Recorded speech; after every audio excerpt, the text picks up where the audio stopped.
Bonjour à tous et bienvenue sur ma chaîne État des jeux.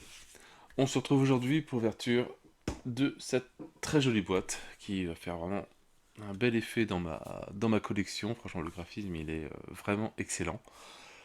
Le retour en tout cas de tout ce qu'il y a eu, parce que le jeu est disponible depuis quelques temps déjà, ça je l'ai reçu un petit peu après tout le monde. Les retours sont excellents. Limite, il me semble que les gens se l'arrachent. Voilà, l'équipe croule sous les demandes, sous les commandes sur leur site internet. Et tant mieux, parce que ils le méritent. Donc, on va découvrir ça tous ensemble, ce qu'il y a dedans, et après on se fera un peu plus tard un escape party, tant que je lise un petit peu les règles. Alors, hop, Lord de Veil, deck building tactique, un jeu de Paria, une maison d'édition Berrichonne. À pas lire trop vite. De 1 à 5 joueurs, des parties de 90 minutes et pour des âges à peu près de 14 ans et plus. C'est pas du jeu expert, après tout dépend forcément aussi comment on joue, mais je pense que pour du 10 ans, ça peut le faire, si on n'est pas trop technique à vouloir placer vraiment les cartes où il faut, etc. Il y a moyen de jouer plus jeune. Alors, créé, donc on a dit Paria, mais Paria, c'est David et Alexandre Rousseau pour la création des systèmes de règles, et Colline, qui a dû logiquement changer de nom par Rousseau maintenant, qui est la graphiste, vu qu'il y a eu un mariage il n'y a pas longtemps. Et voilà, donc on va, bon, le résumer, hop, constituer une équipe de héros, préparer son deck, affronter des ennemis féroces, découvrir des champs de bataille, renforcer votre deck et terrasser les boss redoutables. Donc voilà, donc c'est un bon petit deck building, tout est inclus dedans, le playmat est compris dans la boîte, etc. Tout est rangé. Donc voilà, on va découvrir ça.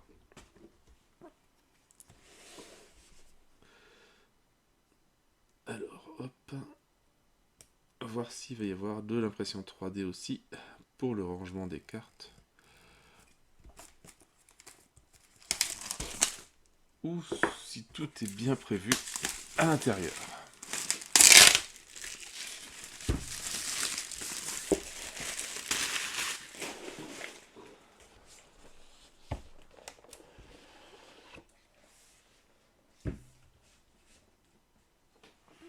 Alors, hop. Donc déjà dedans, on retrouve le livre de règles. Très sobre, très joli.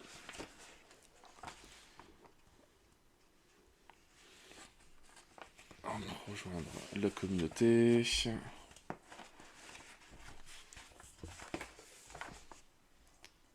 Le but du jeu. Voilà, le tapis. Des cartes deck de base, donc après il y a plein d'extensions qu'on verra par la suite. 90 cartes de héros et de capacité de héros, 37 ennemis de différentes puissances, 40 cartes de boss et d'action de boss, 18 champs de bataille, voilà, quand même un bon petit matos, 150 cartes de récompense, un plateau deck des fosses, un plateau blessure exil, des dés, des jetons récompense et tour joué. Voilà donc la mise en place. Donc c'est que c'est pas un jeu qui prend énormément de place non plus. Hop, voilà le détail des cartes héros, ce qu'on retrouve dessus. Construire son deck de départ. Détail des cartes ennemies. Tout a l'air bien expliqué. Le déroulement d'une partie, mise en place d'un affrontement. La difficulté, facile, normale, difficile et extrême. On va jouer en facile. Hein. Le tour d'un héros, comment ça se passe? Il n'y a pas l'air d'avoir grand chose, c'est bien. Tour des ennemis.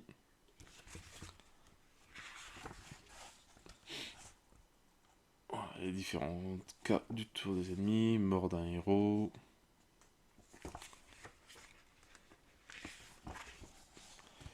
Fin du tour des ennemis, fin d'un affrontement, se renforcer, affronter le boss. Les cartes champ de bataille, voilà, fin d'une partie.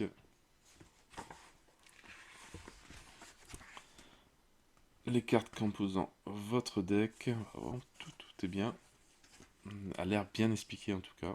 C'est bien aéré aussi. C'est pas étouffant. La mort d'un ennemi, hop, les défenses, les soins, les déplacements.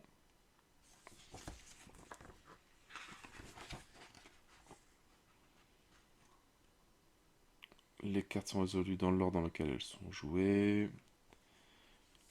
Et un petit glossaire.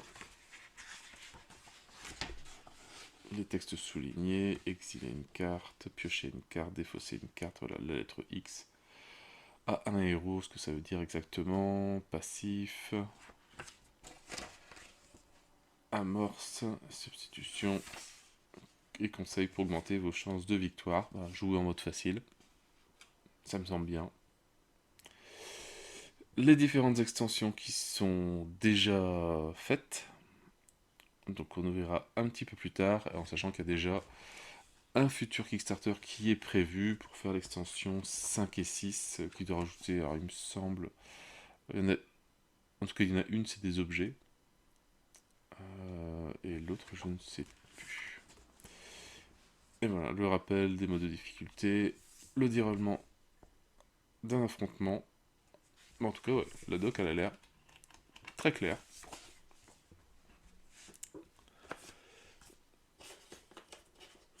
Alors, hop, les jetons on avait vu récompense. Alors, il me manque le gris, j'espère que... Je pense qu'il doit être quelque part dans la boîte. Il a dû se dépuncher, parce que ça se dépunch assez facilement.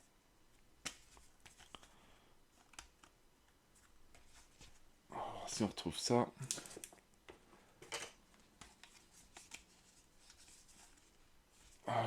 des jetons. Hop. Tour joué. Ah, par contre, ils disent 1 à 5 joueurs, ils en mettent 6. Alors, est-ce que c'est pour le boss après? Je ne sais pas. Ou est-ce qu'ils ont prévu de faire 6 joueurs par la suite? On verra ça.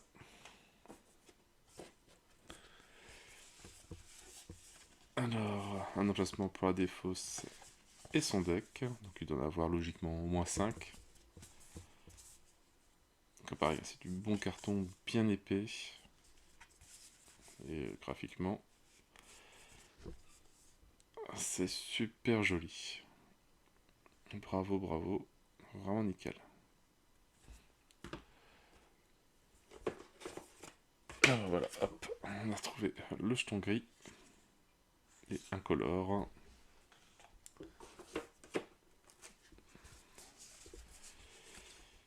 Alors, défaut c'est deck, on est déjà 4 et voilà, le cinquième, voilà, je les ai tous.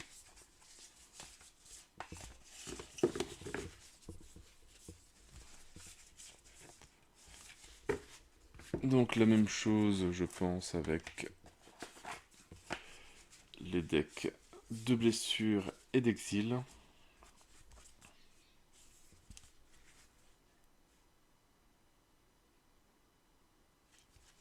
Graphiquement très joli.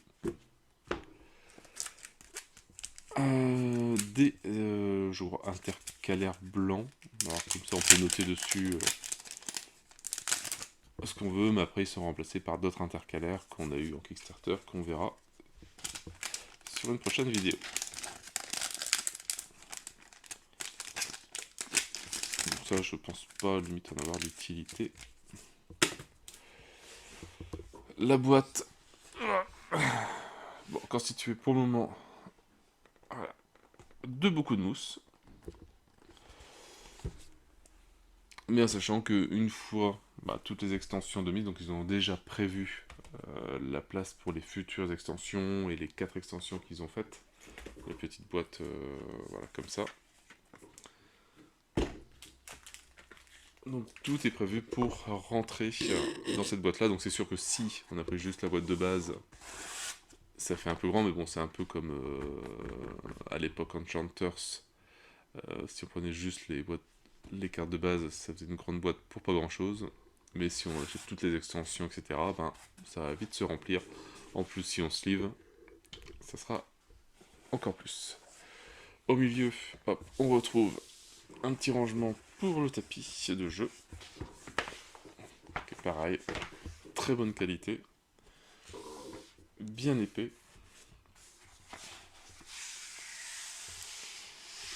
Voilà l'aire de jeu qui est toute petite.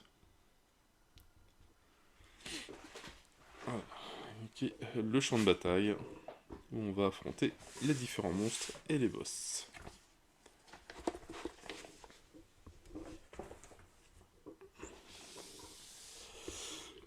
Alors, on va enlever. Hop.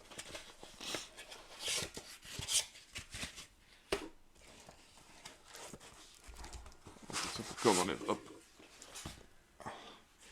On enlève les mousses, forcément. Voilà, ça fait un petit peu petit au niveau des cartes. Donc on va déjà commencer par cela.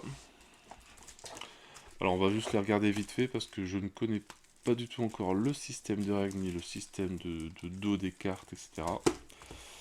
Donc je vais pas trop détailler, on verra plus ça pendant la speak party.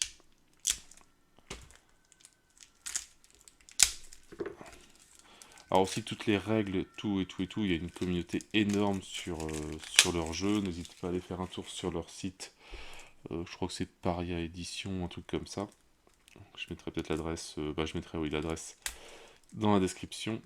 Et pareil, toutes les règles sont disponibles en français de leur jeu, de tout leur jeu, aussi bien l'ordre de Veyel que le deck building. Tout est disponible. Donc il y a moyen de les lire en avance, tranquillement. Alors je vais pas détailler chaque carte, hein, parce que ça je les connais pas.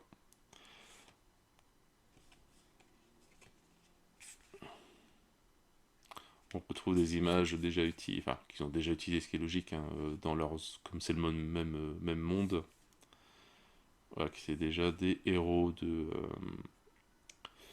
l'ordre de Veyel.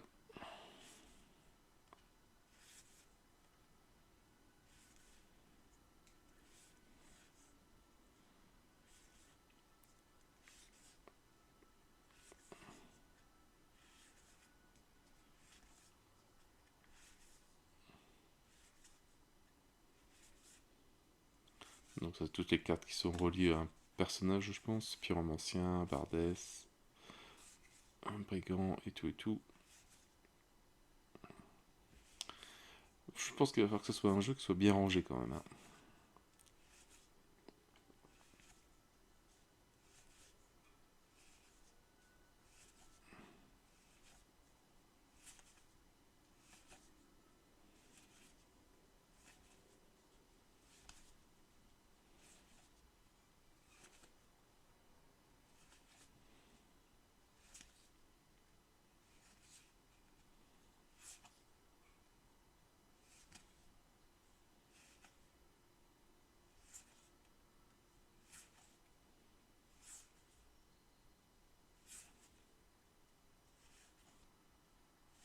Donc ça donne des images qui sont magnifiques.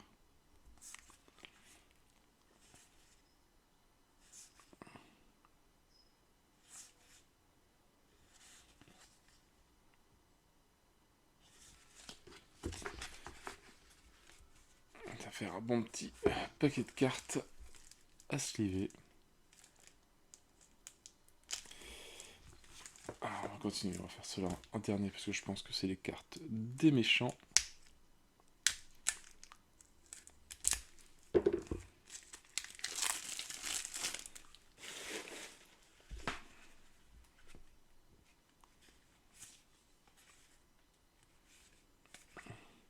Voilà, avec toujours ici la position milieu, avec la case noire c'est notre personnage, et ici ça touche à 3 cases.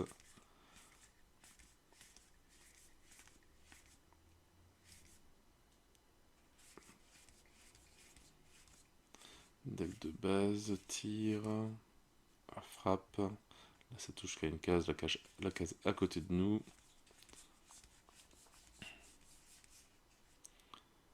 La frappe. Oh. Ah, c'est simple. Mais bon, c'est toutes les cartes de base, forcément. Il en faut pour chaque joueur un certain nombre. Voilà, donc ici, ça touche. Ça peut toucher 3 cases devant nous et une case derrière ou devant.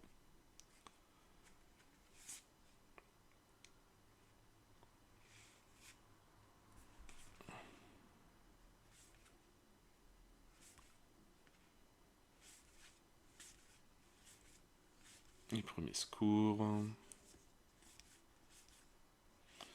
Des soins mineurs, voilà.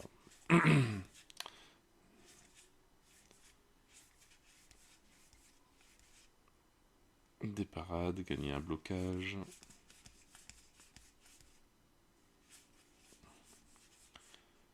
Des courses.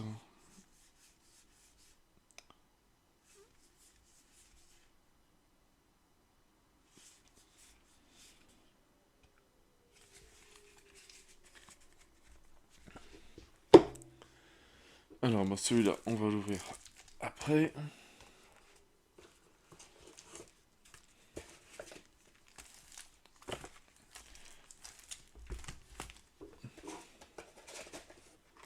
Ah, c'est bien, ils ont mis tous les jetons, dés et jetons dans un petit coffre.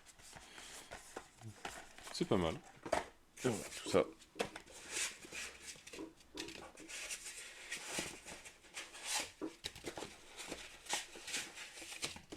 Voilà, ça fait une belle boîte bien vide.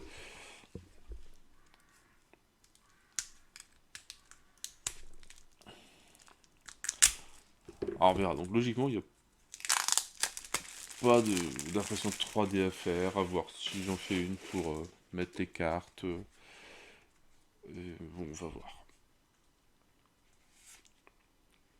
Mais par défaut, il n'y a rien à faire, quoi.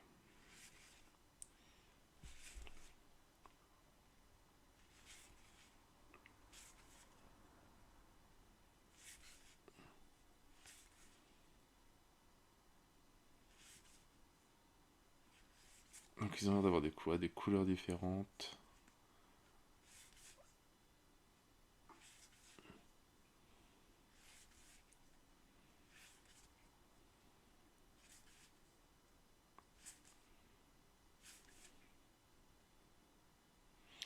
Il n'a pas l'air content, lui. Il n'a pas l'air très content. Ah ouais, ça touche à une case et 3 cases. Ça touche loin.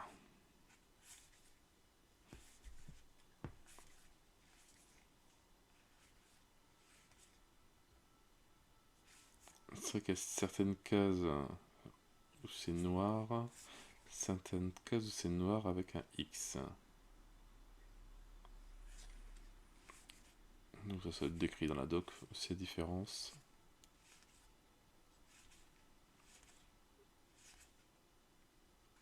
Donc là je pense qu'on doit être dans le magicien.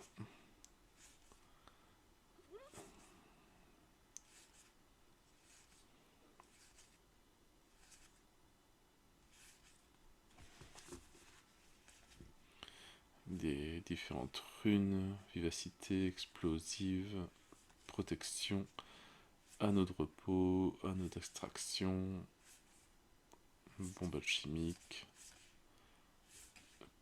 élixir de sacrifice d'huile.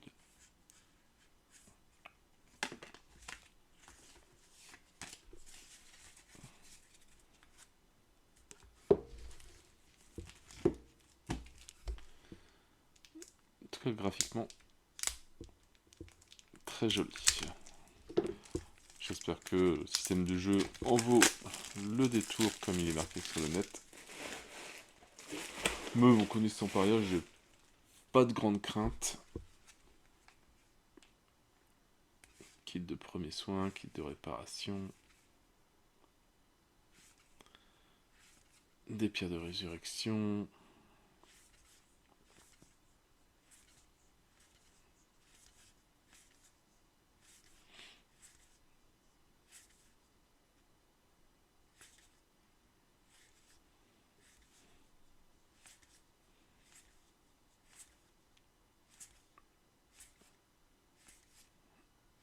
Ça va être plus des compétences d'assassin, il y a l'air là maintenant.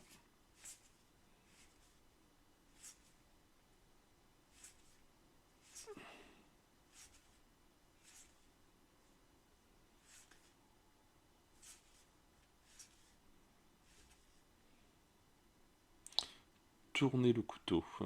Mhm. Ça n'a pas l'air sympa.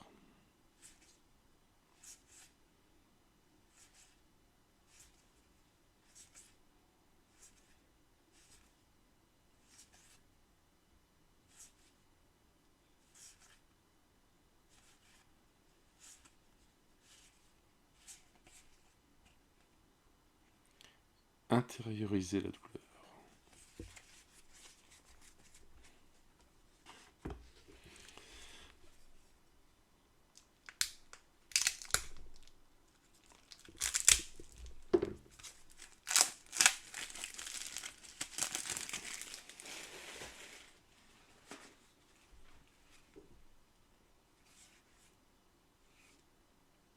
Ça fait un peu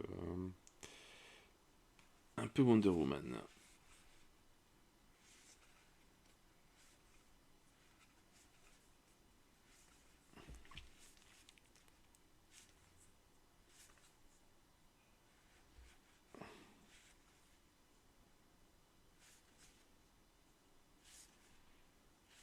Plus dans un truc guerrier là.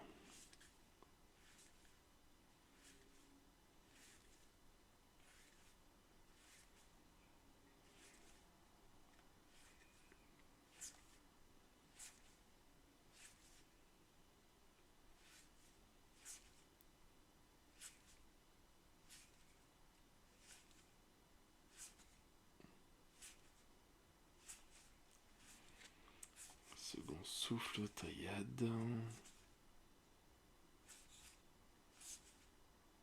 Des auras, donc là c'est plus prêtre peut-être.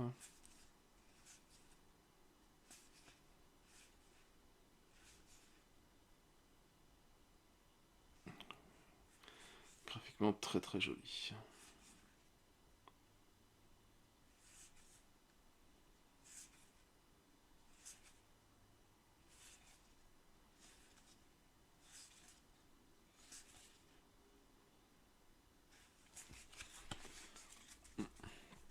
En tout cas, toutes les cartes, elles sont magnifiques. Allez, avant de passer au deck du vilain des vilains, on va regarder un petit peu ça.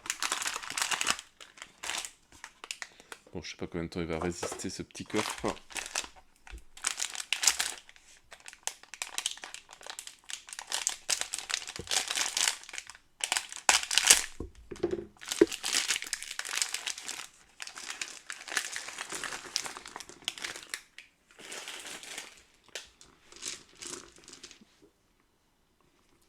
Donc, on a un petit D4.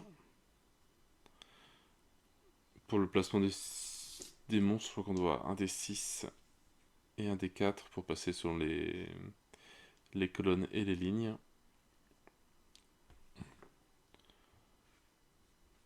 Alors après, il y a des gens qui ont trouvé que les numéros n'étaient pas assez lisibles. Oui, voilà, c'est sûr qu'en blanc, oui, on les verrait mieux. Maintenant, bon, ça va, je pense qu'il y a pire quand même. Voilà, on voit très bien que c'est un 4. Même dans le noir, on voit que c'est un 8. Donc je sais qu'il y a des dés pour les points de vie.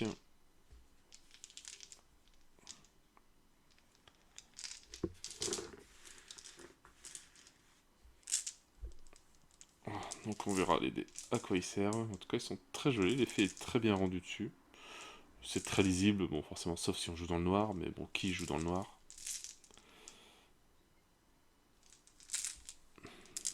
C'est vraiment nickel. Et là, le bleu comme ça, avec un petit slap shop, etc., un petit effet dessus de saleté. Ça rend très bien.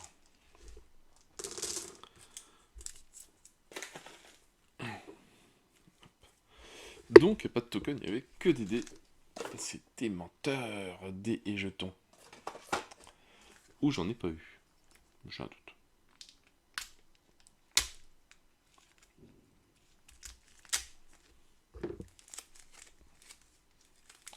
Ou il prévoit par la suite mettre des jetons.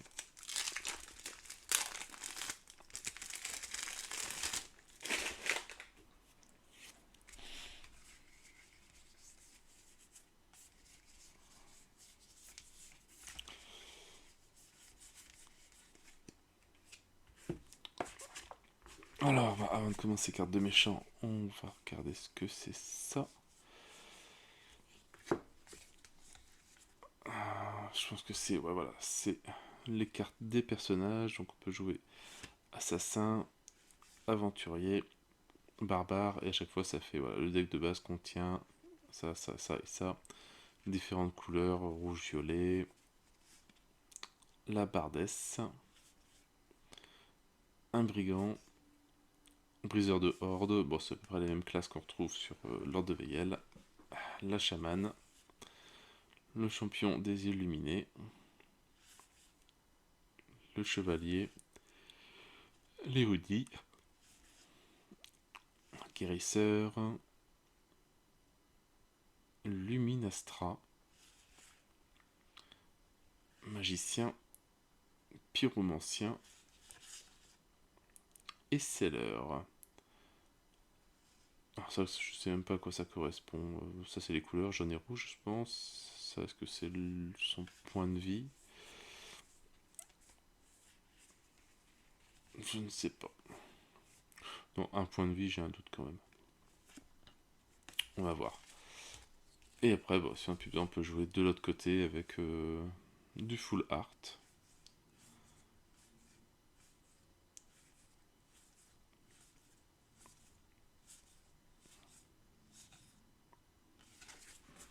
Comme on veut. Bon, c'est vrai que je préfère ce côté-là quand même.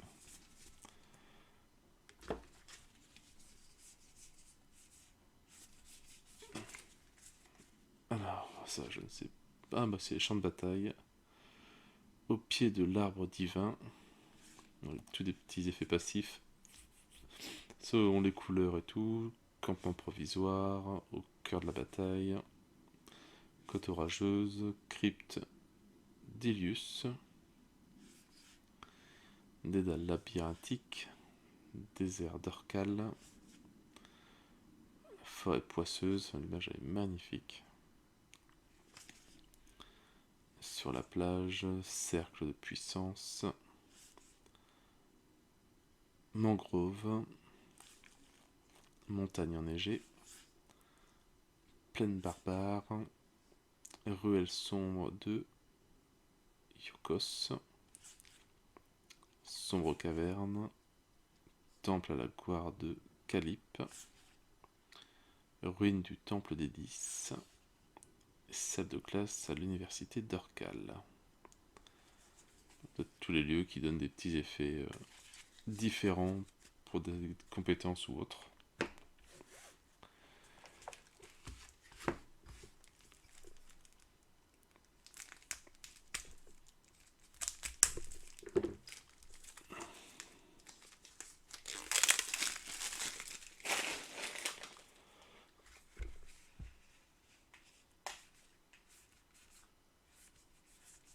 Alors, hop.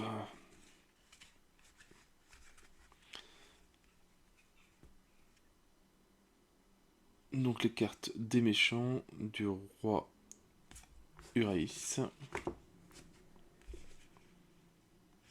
Carte action.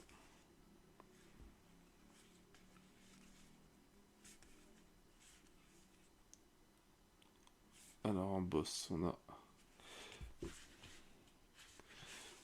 On va commencer par celui-là, voilà, comme ça moi c'est dans l'ordre, on aura tout. Alors des ennemis.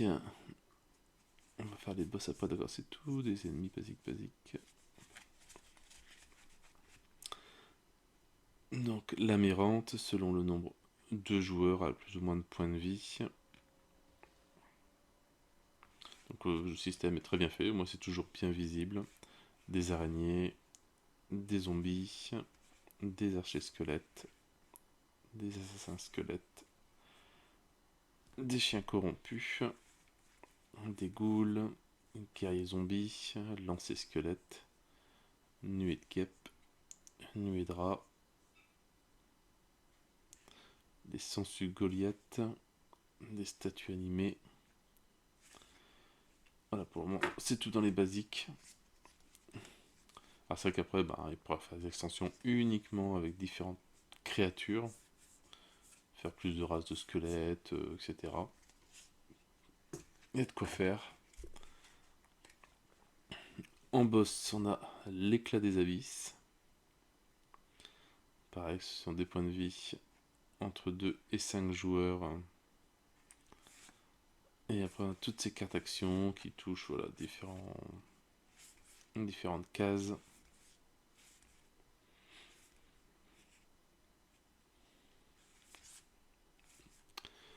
Le roi Uraïs. Oui, Uray, je ne sais plus. Toutes ces cartes. La grande prêtresse.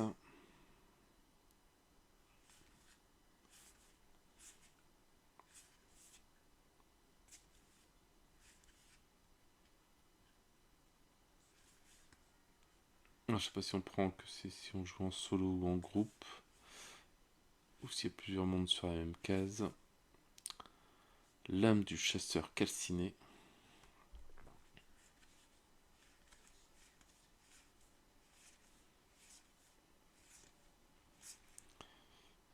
Talman, l'apprenti de l'ordre.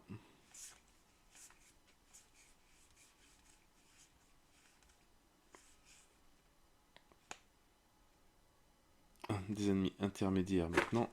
Hop, des arbalétriers. Baroudeur. Brugart. Des égorgeurs. Exilé Sylvom. Griffeton. La Sona. Des mages impurs, des mages rouges. Mandragore. Moine revenant. Sylvom contrôlé. Et en puissant, l'araignée géante. Combat à Étine sombre. Chevalier noir. La dame de Raïs. Le dernier géant. Le dévoreur d'âme. L'esprit de Sylve. L'expérience. Ok. Le gardien oublié. Le golem de silex. La liche.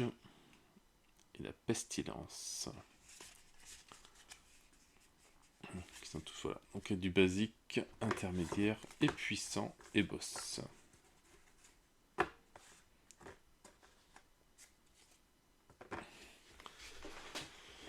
Et puis voilà, puis on a fait le tour de cette boîte lors de Veillel, donc pas mal de cartes. Alors je sais pas si, ouais, si je remplis.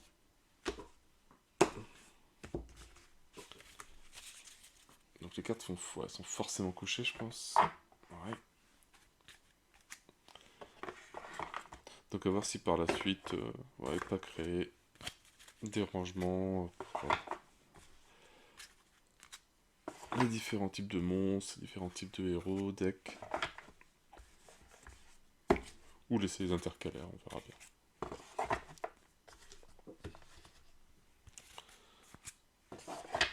Voilà, c'est sûr quand on combine, voilà. Si on enlève et qu'on laisse que les cartes, si on ne prend que ça, forcément, oui, la boîte est assez énorme. Si on sleeve, bon, ça arrivera peut-être jusqu'ici, selon la taille des sleeves. Donc voilà, ils ont encore de quoi, une belle place pour faire de futures extensions, et tout. Et sans compter, oui, forcément aussi, la boîte qui prend un petit peu de place, mais qui permet de caler aussi les cartes.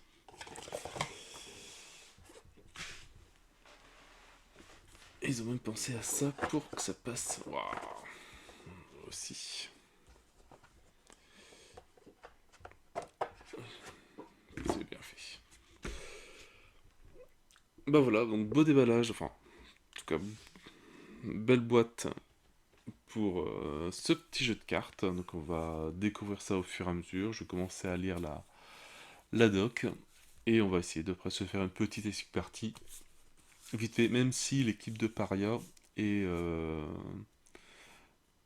en fait de plus en plus. Se sont installés un petit endroit pour faire des vidéos, etc.